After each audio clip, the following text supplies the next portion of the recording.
여러분, 암 진단 분야에 그야말로 혁명을 일으키고 있는 한 작은 기업이 있습니다. 이 회사가 가진 기술 하나가 암과의 싸움, 그 판 자체를 어떻게 바꾸고 있는지 오늘 바이오다인의 정말 놀라운 이야기를 한번 들여다보겠습니다. 자, 2030년까지 특정 암 하나를 완전히 없애버린다. 이게 과연 가능할까요? 굉장히 야심찬 질문이죠. 그런데요, 이게 그냥 희망사항이 아닙니다.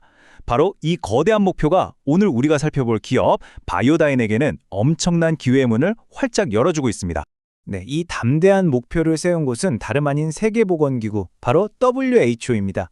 WHO가 전 세계적인 노력을 통해서 충분히 예방하고 치료할 수 있는 이 자궁경부암을 아예 인류의 역사에서 지워버리겠다, 이런 구체적인 비전을 제시한 거죠.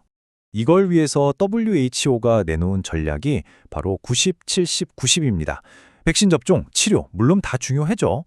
그런데 진짜 핵심은 바로 저 가운데 있는 70% 선별 검사예요. 전 세계 수억 명을 대상으로 아주 정확하고 빠르게 검사를 해야 한다는 건데, 바로 이 지점에서 기존 기술의 한계가 드러나고 새로운 혁신에 대한 거대한 시장이 열리는 겁니다. 그 혁신의 한가운데에 있는 게 바로 액상세포 검사, LBC라는 기술입니다. 말이 좀 어려울 수 있는데 아주 간단해요. 암세포를 더 잘 찾아내기 위해서 우리가 채취한 검체를 훨씬 더 깨끗하고 보기 좋게 처리하는 기술이다, 이렇게 생각하시면 됩니다. 자, 이 표를 보시면 진짜 재밌는 게 보입니다. 지금 시장을 꽉 잡고 있는 거대 기업들은 필터나 원심 분리기 같은, 말하자면 좀 힘을 쓰는 방식을 쓰거든요.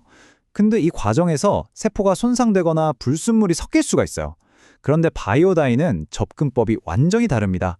아주 부드러운 바람을 이용해서 세포는 온전히 지켜내고 불필요한 것들만 싹 날려버리는 거죠. 훨씬 더 똑똑한 방식이라고 할 수 있겠죠. 이 기술은 정말 기가 막히게 단순하면서도 우아한 3단계로 이루어지는데요.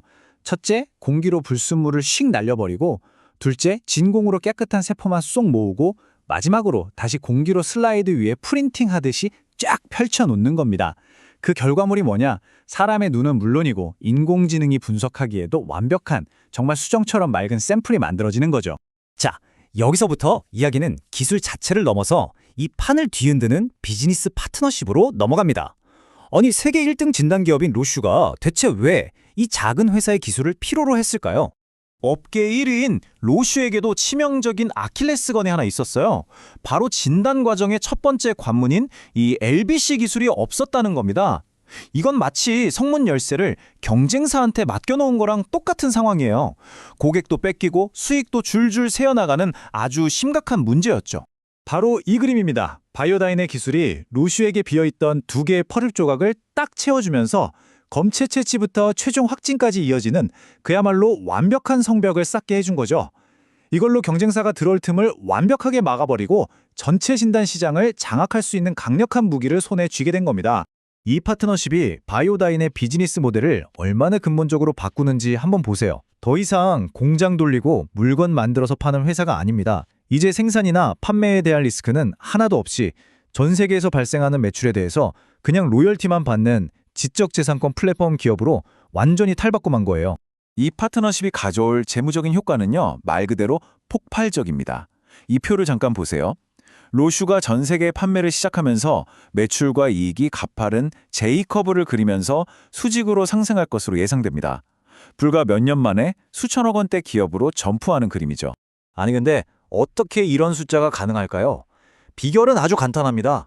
제조, 마케팅, 유통, 이런 데 들어가는 비용이 거의 제로에 가까우니까요. 발생하는 매출의 대부분이 고스란히 이익으로 남는 겁니다. 그 결과가 바로 소프트웨어 기업도 꿈꾸기 힘든 이 경이로운 95%의 영업이 이익률인 거죠. 그런데 여러분, 이야기가 여기서 끝나면 좀 아쉽죠. 이게 끝이 아닙니다. 어쩌면 지금까지 우리가 본 건 훨씬 더 거대한 이야기의 서막에 불과할지도 몰라요. 바이오다인은 시장이 아직 제대로 평가하지 못한 아주 강력한 히든 카드를 쥐고 있거든요. 바로 이 확장성입니다. 자궁경부암은 그저 시작일 뿐이라는 거죠. 이 핵심 기술인 블루윙은 소변이나 객담, 혈액 등 어떤 샘플에도 적용할 수 있습니다. 그 말은 곧 방광암, 폐암, 갑상선암처럼 훨씬 더 큰 시장으로 들어갈 수 있는 만능 열쇠를 쥐고 있다는 뜻입니다. 물론 이렇게 장밋빛 미래로 가는 길이 마냥 순탄하기만 한 건 아닐 겁니다. 로슈의 출시 일정이 좀 늦어질 수도 있고요. 기존의 강자들이 자기 시장을 지키려고 거세게 저항할 수도 있겠죠. 이런 현실적인 리스크들도 분명히 존재합니다. 한 분석 보고서에 나온 이 문장이 바이오다인 이야기의 본질을 완벽하게 요약해주는 것 같아요. 이건 단순히 옷을 갈아입는 수준의 변신이 아니에요. 제조업이라는 애벌레의 껍질을 깨고 플랫폼이라는 나비로 아예 다른 종으로 다시 태어나고 있는 겁니다. 그래서 우리는 마지막으로 이 질문 앞에 서게 됩니다. 이 부드러운 바람 한 줄기가 인류가 세상에서 가장 치명적인 질병들을 찾아내는 방식을 근본적으로 바꿀 수 있을까요? 그 흥미로운 대답은 이제 곧 시장이 우리에게 들려줄 겁니다. 충분히 지켜볼 가치가 있겠죠.